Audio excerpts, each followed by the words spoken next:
kan uprum ho dhorom sette jaha uprum onna chaba lagi betna chesta chalak kana ar ona chesta re aboren santar ko kichu santar unku to toyha santar kana ku mid katha te lei do ganoa okoy tin marang hor kana se tinek chet leka kore chakri bakri kada ona do marang katha do unku to chet ko na hor chet leka ko ko okoy do adibasi dhorom e leida okoy do sarna dhorom e leida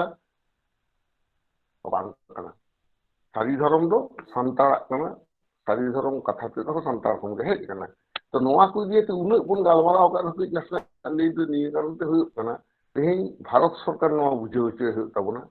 আর ভারত সরকার বুঝে হচ্ছে Marang রে আবু পশ্চিম বাংলা পনত সরকার নোয়া বন বুঝে হচ্ছে লাগি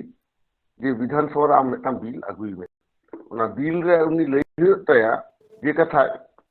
নোয়া সারি ধরম দো সান্তারা ধরম কানা এবং নোয়া দো উনি সাঙ্গি সান্তার নোয়া ধরম দো কো মানা আগুইদা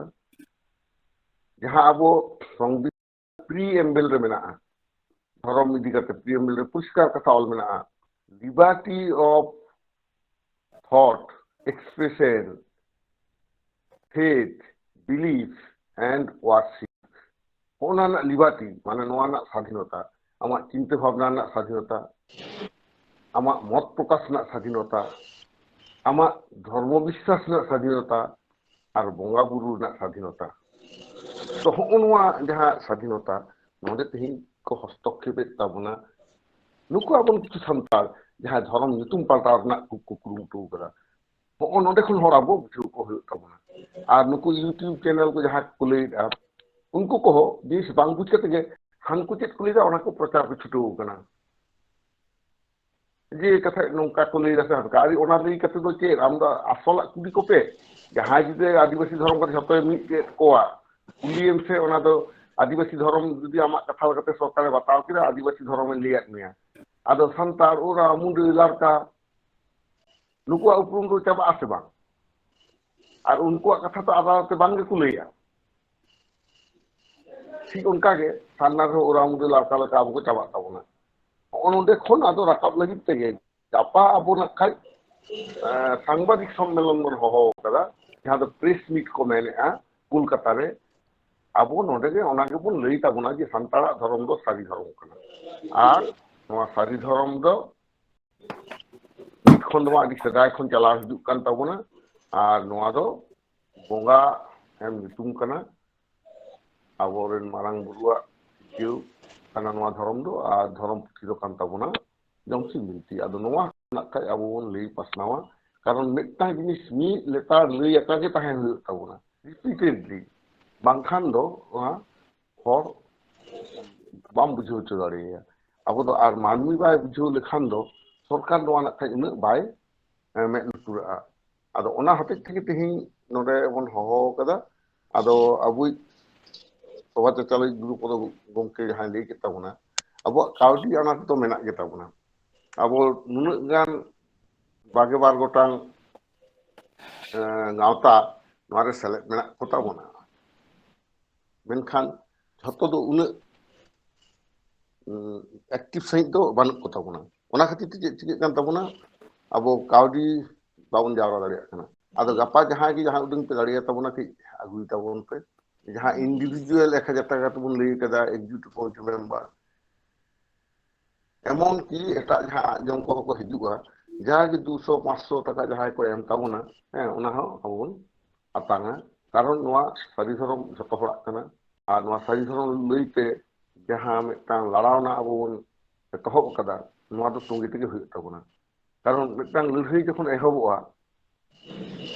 ओना लड़हई रे दो जहां को लगी लड़हई ओना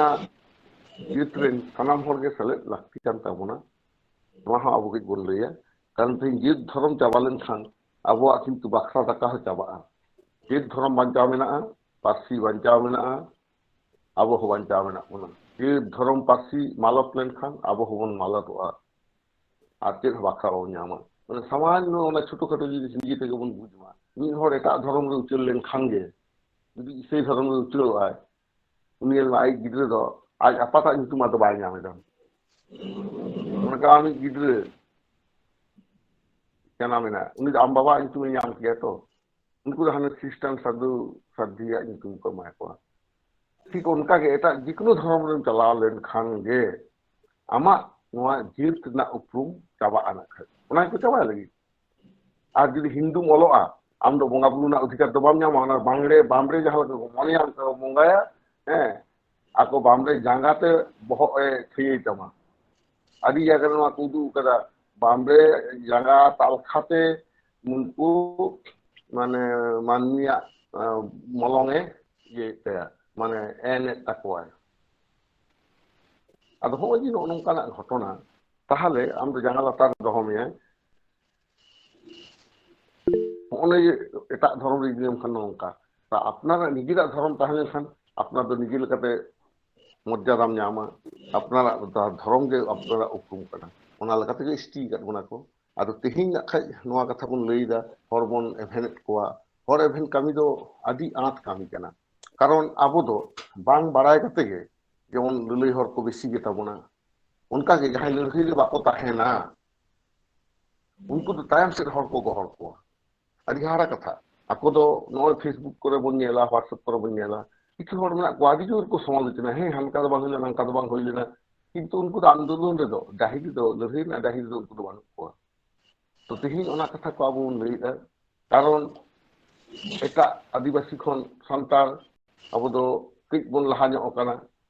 মেনখান জেনারেল স্ট্যান্ডার্ড থেকে লাহা কথা উনকো কিন্তু আদি বন লাহা তো ওনা হতে থেকে তেহি আবু পার্সি কে বন জিতকের চো কা তাবনা কিছু কামি হই কানা মেনখান ধরম সেতে বাং বন জিতকের লেন খান স্বাধীনতা না 75 বছর রেহ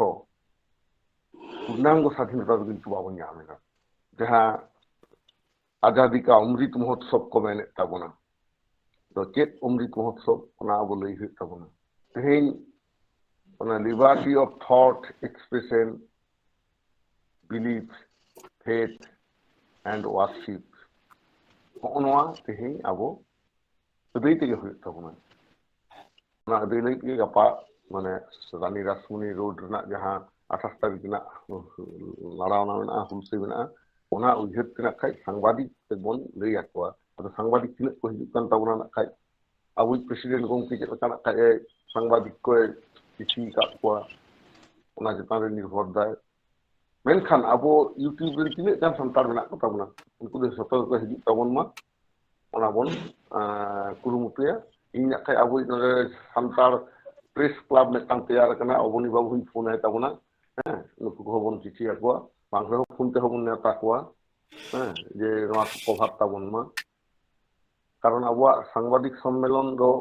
নোয়া হতে থেকে লাগতি কানা চেত বন কামি দানা বন দিসম হর বন বড়া হেচে কোয়া আবুয়া সংগঠন বন বড়া হেচে